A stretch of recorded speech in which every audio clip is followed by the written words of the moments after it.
Hey, how's it going there, champ? Hi, I'm sorry, who is this? Oh, don't worry about me. This is actually about something for you. You're one of those cartoon reviewers, right? Hope I didn't startle you there too much. I'm actually more weirded out that you look a bit too much like me. Well, that's what happens when you don't hire other actors. Anyways, let's cut to the chase. I work for the Walt Disney Company, and we would love to give you the opportunity to check out our latest movie on Disney Plus. Okay. Yes, we are proud to announce that we will be bringing back the beloved characters of Ice Age in an all-new adventure. Isn't that exciting? What? No! There's already way too many Ice Age sequels as is, and that's before you guys went on to buy Fox. Besides, hasn't it even been a year since Blue Sky shut down? Technically no, but hold on, just hear me out for a sec. We know that Ice Age already has a substantial amount of feature films, and that the later ones had a bit of, trouble trying to recapture the original spirit. In fact, we've heard the criticisms that it ended up accumulating way too many unnecessary characters by the last film. And what we want to do with this one is try to solve that problem by primarily focusing on just three fan favorite characters. Wait, just three? Like, it's only about a trio and no one else?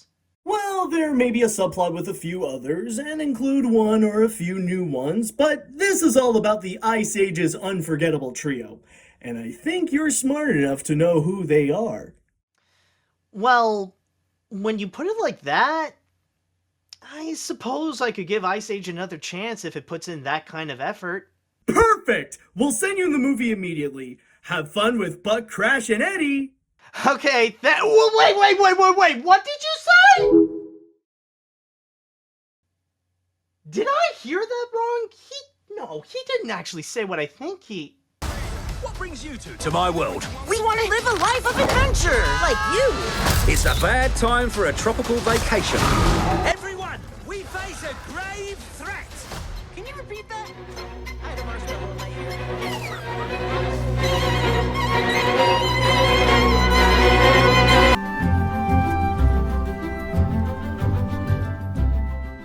Are you kidding me? Are you actually kidding me right now? Not only did they decide to defile the grave of Blue Sky by digging out their most valuable asset and parading it around like if it's theirs, but now they're actually making not just another movie, but one starring Crash and freaking Eddie? Oh boy, my favorite! Let me say now that I hate Crash and Eddie. I know that sounds a bit extreme to say about a couple of cartoon characters, but they've always been the worst parts of the Ice Age sequels. In fact, I'd even go as far and say that they're the worst characters of the franchise. Remember back when people were randomly throwing hate at the baby? Yeah, that target should have been aimed towards those two. And if that wasn't enough, why not also bring in Buck Wild to the mix? Because I guess we couldn't get enough of him after his annoying display in Collision Course. As you can probably tell, I don't have any high expectations for this one. Even the reasons I just explained now aren't even half of why I don't approve of this movie's existence. And that's before actually watching the film itself. But if Disney is going to own the properties of Blue Sky Studios, with or without the company, I guess there's no stopping them in trying to cook up something new by taking those old ingredients to bake a fresh pie. Who knows? Maybe this tastes really good. I don't think so. So now that we're heading back to the Lost World with Crash and Eddie, will this surprise the public with a new age of Ice Age? Or should Disney have left this franchise be extinct? Let's find out. The story. I'll start off by being completely honest. After watching this movie, I kinda get what it's trying to do, and I can see how it could have worked. Considering how this is technically a spin-off feature with Buck Wild as one of its main stars, there was some effort to try to take advantage of the idea.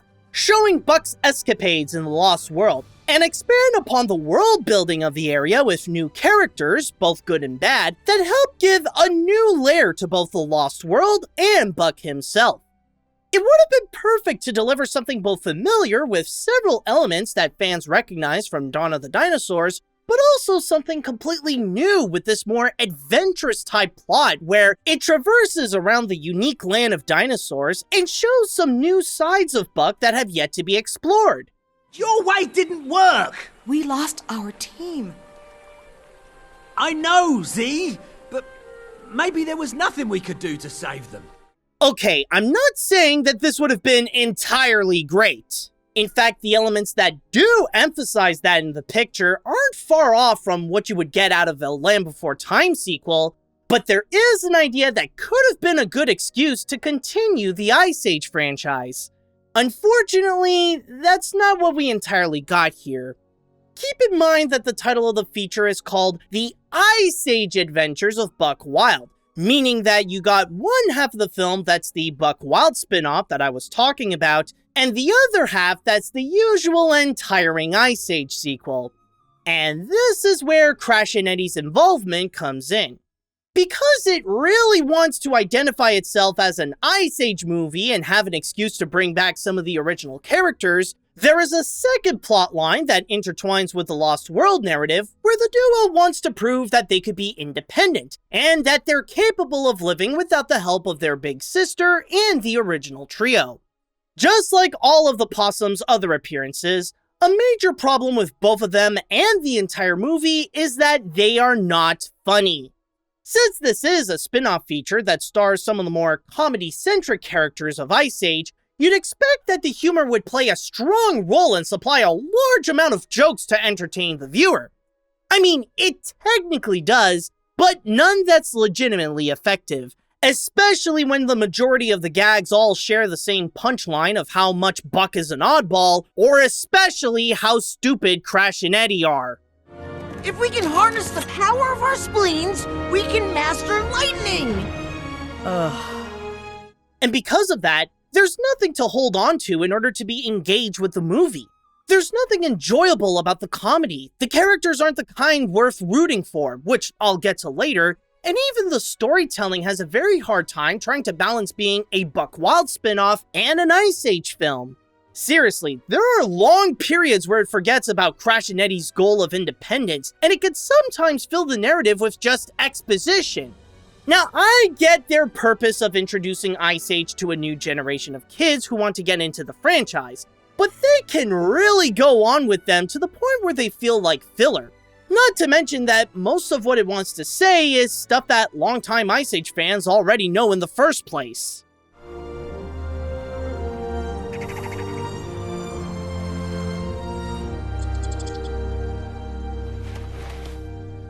Aww, ain't that a sweet backstory? If it weren't for the fact that it's literally just repeating Ellie's origins from the second movie. And of course, I can't forget to mention about how the story itself is relatively weak.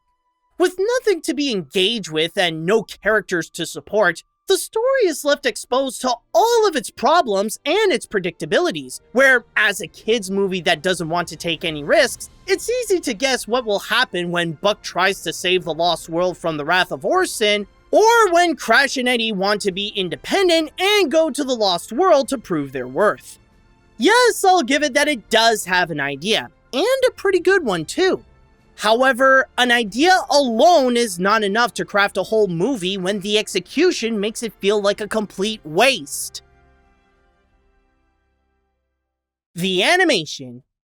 Say what you will about the Blue Sky movies, but no matter how mediocre they can be, their animation is always on point, delivering the strongest element of their respective picture to the point where I can say that they are not credited enough for the amount of technical innovations that they've made for the industry. Even with the Ice Age sequels, as intolerable as they can be to watch, at least they do make the most with their visuals so that they can be highly detailed and look like they are worth putting up on the big screen. But with that said, what the fridge happened here?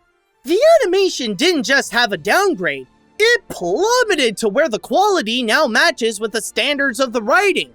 Well, if you want to know why, the easy answer is because since the original company that made the Ice Age films is dead, the visuals are now left in the hands of Bardell Entertainment, the same studio that made the 2021 Diary of a Wimpy Kid movie for Disney+. Okay, I'll say now that there was an attempt to recreate what Blue Sky established. Even if most of the environment is the same generic-looking areas, many of the familiar designs to create a wide variety of prehistoric creatures have returned to fill the vast jungle that is within the Lost World, and the familiar faces remain true to how they've always been before. Manny, use your feeling words. I feel like I'm about to crush you like a grape. That's good. It definitely has the look of an Ice Age film, but it's the execution that makes it noticeably worse than its predecessors. Sure, the designs may look the same as before, but the character animation feels completely stiff and lifeless, where their poses and expressions feel limited and not as energetic as they used to. Sure, it could be easy to work within those limitations, but this is kind of a problem where the movie is meant to be this fast-paced and adventurous comedy about a bunch of crazy mammals fighting against dinosaurs, especially with the title character who is supposed to be highly energetic and emphasize the wild in his name. Rudy, are you joking? He's relentless. He knows all, sees all, eats all. So that's a yes. Thanks for dropping in. Will the rest of the herd be falling from the sky too? I don't think I can catch the mammoths. One, maybe. Not to mention that it also ruins the momentum of the action scenes. Again, due to the film's limitations, they couldn't present the escape or fight scenes in a way that feels exciting, and fails to deliver anything that could even grab the viewer's attention. Since the action becomes repetitive with the characters always facing against Orson's raptors, and with the addition of how the movie feels like it could only present a handful of characters at a time, the danger of what they're describing doesn't match with the danger that they are actually showing.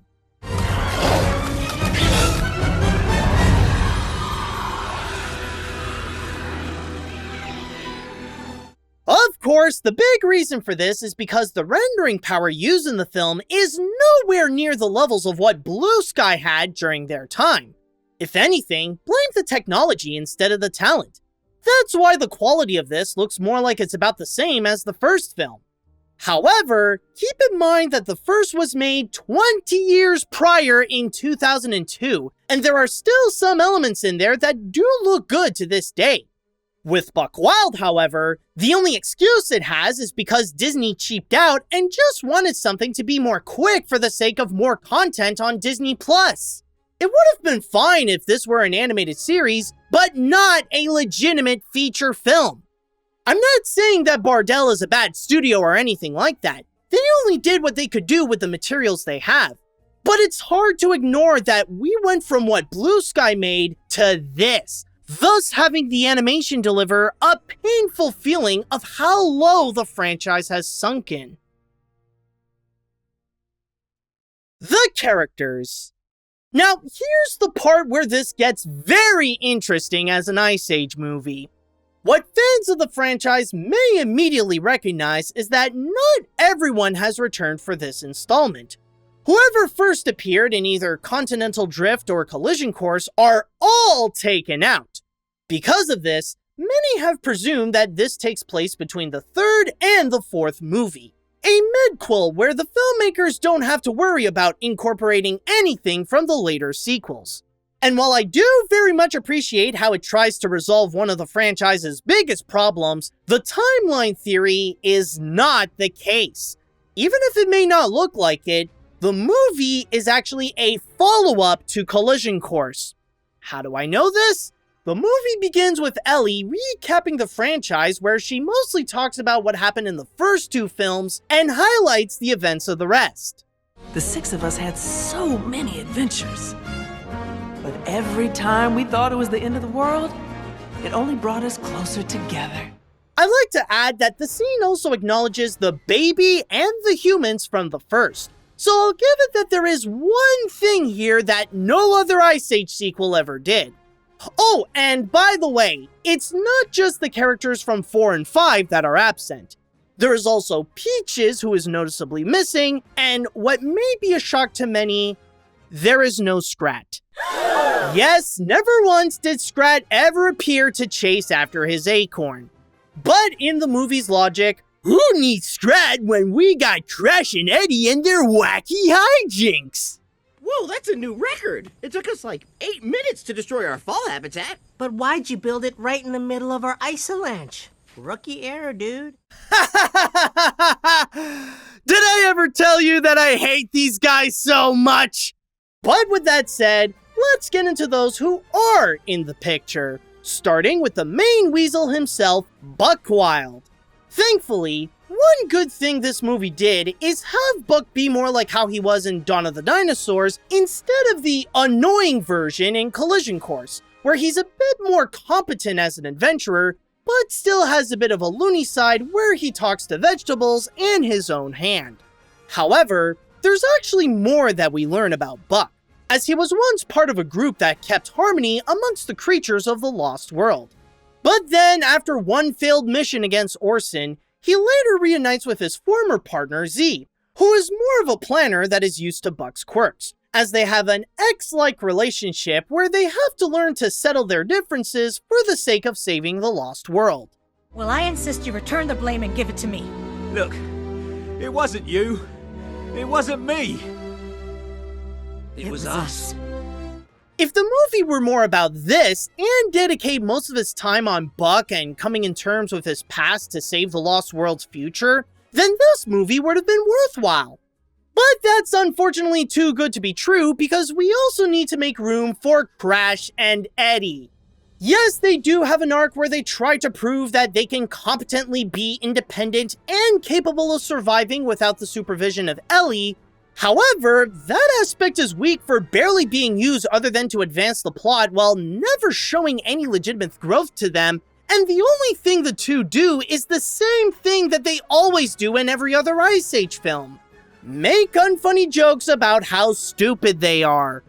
He believed in a world where the strong dominate the weak. Can you repeat that? I had a marshmallow in my ear. You know, I'm at the point where every time I see those two, I become a possum myself and just want to constantly scream. And then there's Orson, the antagonist of the feature, who's honestly just a bland villain. A dinosaur who was made fun of in the past for his huge brain, who now wants to rule the Lost World like a dino supremacy dictatorship, with the help of some raptors that he is able to take control of. And of course, we can't have an Ice Age movie without the franchise's leads, Sid, Manny, Diego, and the addition of Ellie, who have their own little side plot of trying to find Crash and Eddie after they left. However, their roles are minimal as they're only meant to give Crash and Eddie a reason to go to the Lost World, and almost all their appearances can only be found at the start and the end of the picture. Also, it's worth noting that only Simon Pegg got to reprise his role. Everyone else got replaced and leads the voice acting to have mixed results. With the exception of Pegg as Buck and Justina Manchado as Z, who actually did a very solid acting job, everyone else ranges from being kind of okay to pretty bad. It's almost like they had to sacrifice some of their acting skills in order to sound more like the people they're trying to impersonate. Oh no! Those ding-dongs went back to the Lost World! Oh, and I thought I made bad choices. Like I said before, if it was more dedicated to being a Buck Wild spin-off, this would have had some potential. But because of the Ice Age characters, they really do make this just another pointless addition to the franchise.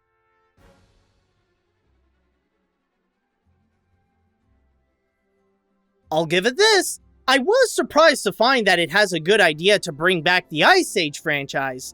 That doesn't change that this turned out to be just another pointless Ice Age sequel, though. The Ice Age Adventures of Buck Wild brings back the feeling of those direct-to-home media animated sequels where Disney produced an unappealing and unnecessary movie that's only made to cash in on the success of the original. This is like if you take Dawn of the Dinosaurs and give it a fraction of the budget and none of the franchise's charm. The story is unengagingly dull, the animation had a terrible downgrade, the action scenes are weak, the characters are either bland or annoying, and as much as it tries to be funny, the comedy is non-existent. Considering that this is on Disney+, all I can personally ask is, what's the point of watching this when I could watch Dawn of the Dinosaurs instead? Sure, it's not as good as the original, but at least it's a good version of this! But you know what? Maybe I have been a little too harsh on Disney for this. If they just wanted to experiment trying out what they can do with the Blue Sky properties or just with Ice Age, then that's fine. As long as it's just an experiment, and don't end up continuously producing more of these low-quality Ice Age sequels for the sake of adding content on Disney+.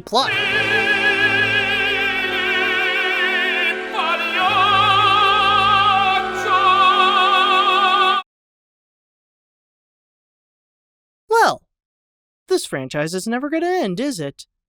Well, in that case, here's the Animat seal of garbage for this one.